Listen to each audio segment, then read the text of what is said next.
क्या नाम है मैम आपका? पूनम यादव। पूनम यादव जी।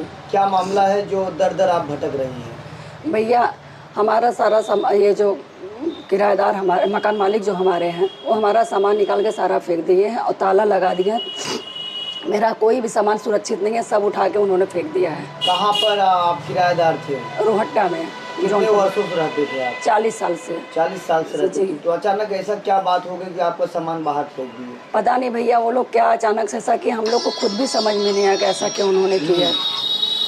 और ना ही हमारी कोई सुनवाई हो रही, ना कोतवाली में हो रही है, ना जो हमारी चौकी है सराय पोख्ता चौकी, वहाँ पे भी कोई सुनवाई नहीं हो रही है। तो उसके बाद आप कहाँ एप्लीकेशन दिए? एसपी ऑफिस भी गए थे सर, कोतवाली पर भी 3 बार हमारा एप्लीकेशन गया, कोई सुनवाई नहीं उसकी हुई। सूचना प्राप्त हुई कि एसपी साहब ने लिख के भी दिया था कार्रवाई करने के लिए कोतवाली? जी हाँ, आश्वासन दिए थे कार्रवाई के लिए, लेकिन अभी तक कोई कार्रवाई नहीं हुई। यह वीडियो आपके आईजी, डीआईजी, डीजीपी साहब देख रहे हैं, मुख्यमंत्री साहब देख रहे हैं, उनसे क्या कहना चाहती हैं? बस यही चाहते हैं कि भगवान हमको इंसाफ दिलाइए, हमारा सामान हम सुरक्षित हमको मिले और कुछ दिन हमको रहने का टाइम मिले। उसमें सामान में आप भी आरोप भी लगाई हैं कि गहना होना भी? जी हमारा पूरा गहना है सर, अभी सिर्फ थोड़ा सा हमको मिला है और वो भी उन लोगों को पता है सब। वो ये पुलिस गई थी खुद वहाँ से बरामद कराई है, उसमें जो कि हमारी बेटी की ज्वेलरी थी, उसकी चेन थी, अंगूठी थी और कान का टॉप्स था, वो सब अभी नहीं मिला। मेरा एक गले का सेट था वो नहीं मिला हुआ है और बाकी हमारी गोदरेज की अलमारी, हमारे हस्बैंड की अलमारी में हम लोग सारा सामान रखते थे, सारा पेपर, सारी ज्वेलरी, मेरी जितनी मेन ज्वेलरी थी सब इनकी अलमारी में रखी हुई थी। जिस दिन यह घटना घटी आप कहाँ थे? हम अपने मायके आए हुए थे उस समय। मायके में? जी। तो उसके बाद आपके पति क्या करते हैं? हमारे पति LIC एजेंट है। तो आप कार्रवाई क्या करवाना चाहती हैं? सर हम ये चाहते हैं कि हमको कुछ दिन उसमें रहने की मोहलत मिले और हमारा सारा सामान हमको सही सलामत मिले, जो भी हमारा सामान था। बात हुई थी कुछ दिन पहले भी, आप लोग बातचीत हुई, 3 साल का टाइम मांगा गया था, आप लोग वो लोग कहे ठीक है जी। 2 साल समय बीत गया, इसके बीच में ऐसी क्या बात हो गई? कुछ भी नहीं, हम लोगों को ना कोई सूचना दिए, ना हम लोग से कुछ कहा कि हाँ हम खाली मतलब करवाएंगे या आप खाली कर दीजिए, ऐसा कुछ भी नहीं हुआ।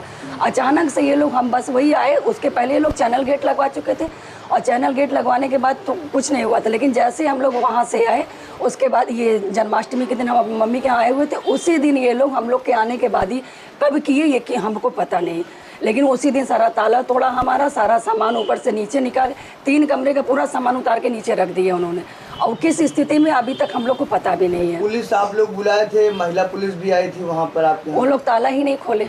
क्या कहें आपको? कुछ हम लोगों से तो कुछ कहा ही नहीं, कह रहा है कि सारा सामान हमारा है, जो पुलिस वाले बोल रहे हैं खोल दीजिए अपना सामान ले लें, तो ये लोग बोल रहे हैं कि सारा सामान तो हमारा, इनका क्या है, इनका कुछ भी नहीं है। और मेरे ही बेड मेरा यूज करे, मेरा सोफ़ा यूज करे, मेरा हर चीज़ मेरे ही घर का यूज करे, पंखा कूलर सब कुछ हमारा यूज कर रहे हैं। उसके बाद कह रहे हैं हमारा कुछ है ही नहीं। बताइए हम इतने सालों से एक चीज़ बनाए भैया और कोई भी चीज़ का मतलब बोल रहे हैं कि हमारा कुछ है ही नहीं वहाँ पर। जो आपके कोतवाली के कोतवाल हैं अखिलेश मिश्रा, वो क्या कहते हैं?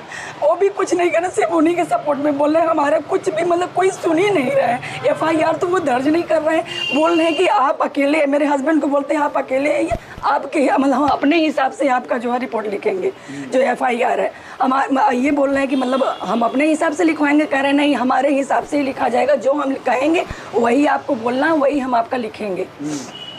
तो अब आप लोग कहाँ रहते हैं अभी इस समय तो हम लोग मायके में कहाँ जाए भैया, हमारे पास कुछ भी नहीं व्यवस्था, कहीं भी रहने का कोई वो नहीं है। तो कितने बार पुलिस आपको बुलाई थी कोतवाली की?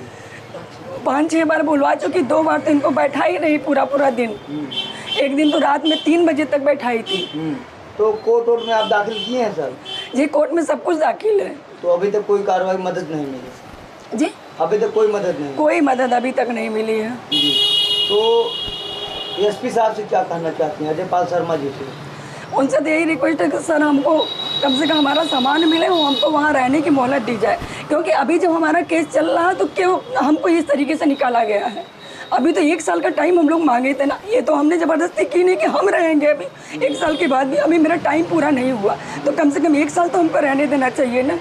उसके पहले क्या उन्होंने इस तरीके की हरकत करके मतलब मेरा सारा सामान भी रख लिया, इस तरीके से ताला तोड़ के, मेरा सारे कमरे का ताला तोड़ के अब हर जगह अपना ताला लगाए हुए हैं बिना कुछ। कितने तारीख को हुई थी? ये 6 तारीख को हुई, जन्माष्टमी के दिन। जी। तो अभी तक कोई नहीं सर, आज 16 तारीख हो गई, अभी तक कोई भी कुछ भी सुनवाई नहीं हुई है। कितना मेरे हस्बैंड कितनी बार बोल चुके हैं, लेकिन कोतवाल का सिर्फ यही कहना है बार बार कि आप अकेले आइए, किसी को ले करके मत आइए, और जो भी हम कहेंगे अपने हिसाब से। एक बार तो ये बुलाए, अकेले गए तो इनको बैठा लिए वो लोग, और कोई भी वो नहीं था। मोबाइल तक ये लोग रख लेते हैं कि मतलब ना कहीं फ़ोन कर सके, ना किसी से बात कर सके।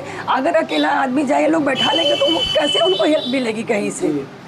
तो इस वक्त मेरे साथ यह मौजूद है, ये पीड़ित महिला है, किराए पर रुअट्ठा में रहती थी 40 वर्षों से।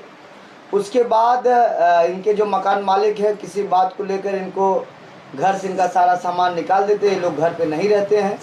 6 तारीख को यह घटना थी। उसके बाद जब ये थाने पर जाते हैं, तहरीर देते हैं, तो जो कोतवाल हैं अखिलेश मिश्रा, इनकी बातों को इधर उधर घुमाते हैं, फिर कार्रवाई का आश्वासन देते हैं, फिर कार्रवाई नहीं करते हैं।